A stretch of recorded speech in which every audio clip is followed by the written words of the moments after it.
आज फिर मेरी नमाज लेट हो गई। पता नहीं क्यों मैं हर बार सोचती हूँ कि अभी पढ़ लूंगी, फिर वक्त निकल जाता है। घर के काम, मोबाइल, छोटी छोटी मसरूफियात और अजान सुनकर भी टाल देती हूँ। फिर जब रात को याद आता है ना, दिल बहुत घबराता है। मुझे लगता है जैसे मैं अपने रब को नाराज कर रही हूँ। लेकिन जब मैं सजदा करती हूँ तो दिल को अजीब सा सुकून मिलता है। ऐसा लगता है जैसे सारी परेशानियां खत्म हो रही हूँ। मैं वाकई चाहती हूँ कि अब नमाज को अपनी जिंदगी में सबसे पहले रखूं। मैं नहीं चाहती कि दुनिया के कामों की वजह से मेरी आखिरत खराब हो जाए।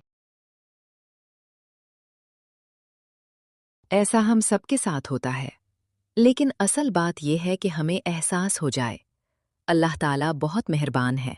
वो बंदे की सच्ची नीयत को देखता है। नमाज सिर्फ फर्ज नहीं, ये हमारे दिल का सुकून है। जब बंदा सजदे में जाता है ना, वो अपने रब के सबसे करीब होता है। हम दुनिया के कामों को अहम समझते हैं, लेकिन असल कामयाबी तो आखिरत की है।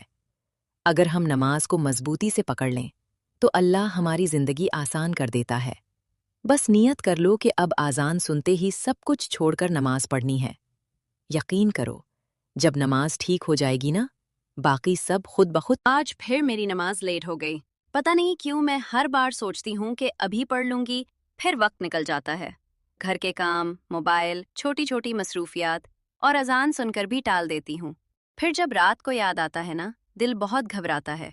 मुझे लगता है जैसे मैं अपने रब को नाराज कर रही हूँ। लेकिन जब मैं सजदा करती हूँ तो दिल को अजीब सा सुकून मिलता है। ऐसा लगता है जैसे सारी परेशानियां खत्म हो रही हूँ। मैं वाकई चाहती हूँ कि अब नमाज को अपनी जिंदगी में सबसे पहले रखूं। मैं नहीं चाहती कि दुनिया के कामों की वजह से मेरी आखिरत खराब हो जाए। ऐसा हम सबके साथ होता है। लेकिन असल बात यह है कि हमें एहसास हो जाए, अल्लाह ताला बहुत मेहरबान है। वो बंदे की सच्ची नीयत को देखता है।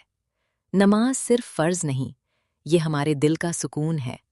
जब बंदा सजदे में जाता है ना, वो अपने रब के सबसे करीब होता है। हम दुनिया के कामों को अहम समझते हैं, लेकिन असल कामयाबी तो आखिरत की है। अगर हम नमाज को मजबूती से पकड़ लें, तो अल्लाह हमारी जिंदगी आसान कर देता है। बस नियत कर लो कि अब आज़ान सुनते ही सब कुछ छोड़कर नमाज पढ़नी है। यकीन करो, जब नमाज ठीक हो जाएगी ना,